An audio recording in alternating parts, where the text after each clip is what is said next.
What's going on, everybody? This is Temperature Check. I am your host, as always, man. Mr. Check the Temperature. How y'all doing? Before we get started with today's content, I must do what I always do anytime you see me on your screen. And that's thank you guys for the likes, comments, shares, most importantly, those subscriptions. So whether you be a day one fan or somebody who just started rocking with the channel today, man, I greatly appreciate it. And if you loving what got going on my channel, you want to see more of me, hit me up on Instagram, Mr. Check the Temperature. And you can follow me on Twitter, Mr. Temp Check. But before we get started with today's content, man, I just got to thank you guys for all the love and support. Also to remind you to keep liking these videos, keep sharing out the broadcast, and of course, keep commenting. And continue to check me out on Tuesday nights, man. We're going live. We're going to do 8 p.m. Eastern next Tuesday, so 7 p.m. Central Standard Time. We're going to work on that. Temperature Check Tuesdays, man. I'll be having a lot of fire interviews. But we're talking sports right now. So let's get into it. Super Bowl 55 happened this past Sunday, and outside of the blowout, it pretty much happened like I thought it was going to. It pretty much unfolded like I thought it was going to. I actually picked the Tampa Bay Buccaneers to beat the Chiefs going into the game, and it was very simple for me. What was the algorithm I used?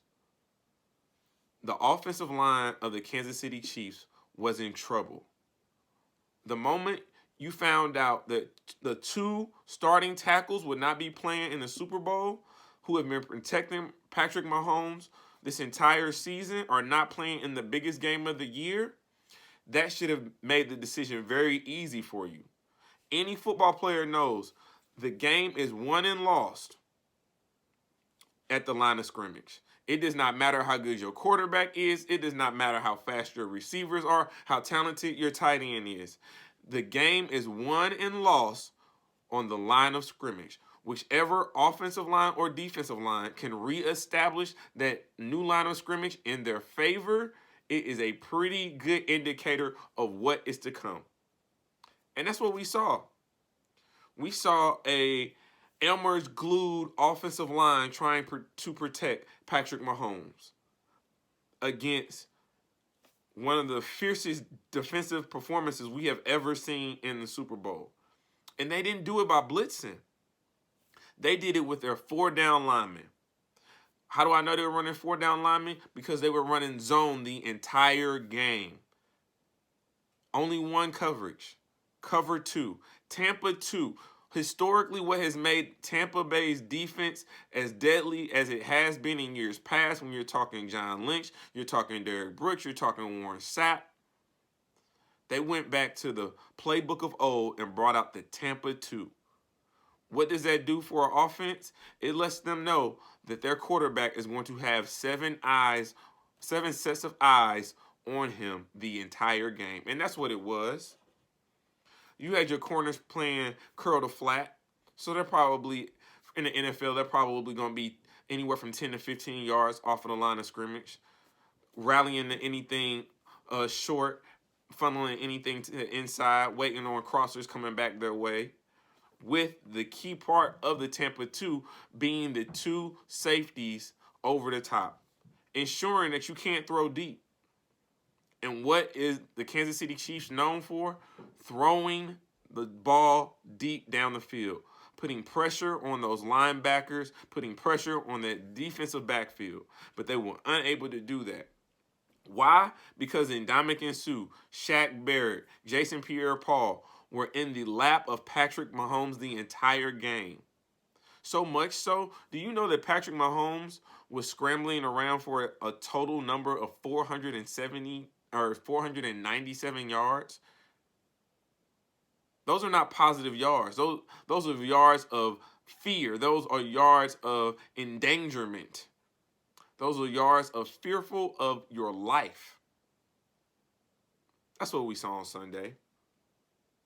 But then we also got to talk about the offensive performance of one Tom Brady. I'll be honest with you. I have never been one to give Tom Brady his flowers. I haven't. But after this last Super Bowl, how can you not? At this point in time, he is the GOAT. He is the greatest football player that has ever graced the gridiron. He has been to the Super Bowl 10 times with a 70% winning percentage. He has been in the league for 21 years. So that means 33% of his career, he was a Super Bowl champion. There are NFL players, there are Hall of Fame players right now that have never even sniffed a championship game, let alone a Super Bowl. And he's been there for a decade. I mean, at this point, you have to make the argument, or you could make the argument that he may be the greatest athlete of all time, given if playing at a high level and playing consistent for 21 years, if that is the barometer, how could you not? We say the same thing for LeBron. We talk about the longevity of LeBron, so you have to mention at this point in time the longevity and the greatness of Tom Brady.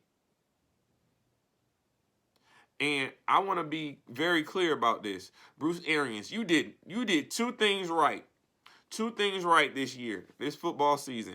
You did two things right, and that is how you are a Vince Lombardi Award winner, sir. And I'm going to tell you what those two things were. First thing, you made sure you got Tom Brady, which he already said that's where he wanted to go, so you really didn't do too much there. Secondly, you remember about midway through the season, you guys had kind of hit a rough patch. I think you started off maybe 7-2. Then you hit a rough patch. Things weren't really going well. Insert Tom Brady's offense, and you got out the way. That's all you needed. That was all you needed. Get out the way, let Tom Brady do what he does, and now you were a Super Bowl winner. I mean, Tampa Bay fans, am I wrong? Am I wrong? Where were you at last year before you got him? Tom Brady was the greatest acquisition to a team this past season in 1 year. And here's the crazy part about this. He didn't have an entire offseason to work out with these guys. There were no offseason conditioning. There were very limited interactions. They were literally learning how to play with each other on the fly. So what do you think they're going to do with an entire offseason together? I know a lot of people were talking about the Kansas City Chiefs possibly being a dynasty. But if you're telling me that if they are able to keep Shaq Barrett, because he's the key. He is the key to Tampa's defense. If they're at least able to keep Shaq Barrett, because it's a lot of free agents they're potentially giving up. Chris Godwin, Antonio Brown, again, Shaq Barrett being one amongst others. But if Shaq Barrett being the most important one, if they can keep that piece intact, and you're giving Tom Brady a full offseason with these guys, you better start thinking repeat. Going into the next season, they are my leading contenders to come out the NFC. Why not? Why would at this point, why would you still go against Tom Brady? He's proven it. He's proven it without Belichick. He has answered one of NFL's best questions. Is there more Belichick or Brady? We saw what Belichick did this year. And we saw what Brady did this year.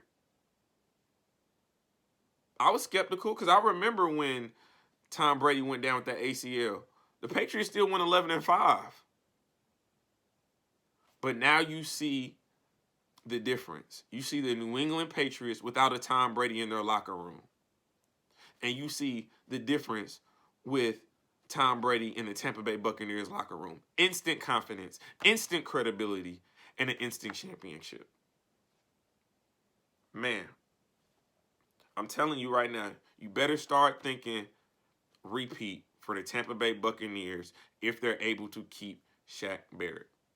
And it's a lot of people. Mike Evans coming forward saying he's willing to take less money to keep this team together. You know Tom Brady's going to restructure his contract, probably take less money like he typically does to make sure that his team is as good as it possibly can be. So when we think about all these contracts that are get to happen, when we talk about all these trades and the amount of money that quarterbacks get, a quarterback can take up a lot of a franchise's salary cap, a tremendous amount. of salary cap space if they so choose. But look how Tom Brady has been able to win. He understands he's going to make his money off the field. On the field, it's about winning games. Something to think about. But we also seen a lot of noise with quarterbacks in the NFL. Now that the season has concluded, the rumors are floating. The rumors are floating. You know, I kicked up a little dust. Wouldn't you say? But realistically, real rumors that are happening. Possibly that Russell Wilson's out of Seattle? Carson Wentz on the move? I mean, we saw that coming. I'm pretty sure he saw that coming too when you drafted Jalen Hurts in the second round. Deshaun Watson, the Texans are finally making him available. Now, they may want a lot right now. But he is available to a team who's willing to give them, I mean, my goodness, first-round draft picks until I turn 38.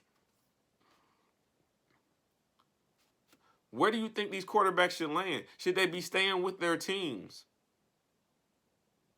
It's going to be a lot of craziness with this free agency. San Francisco got 40 free agents? 40?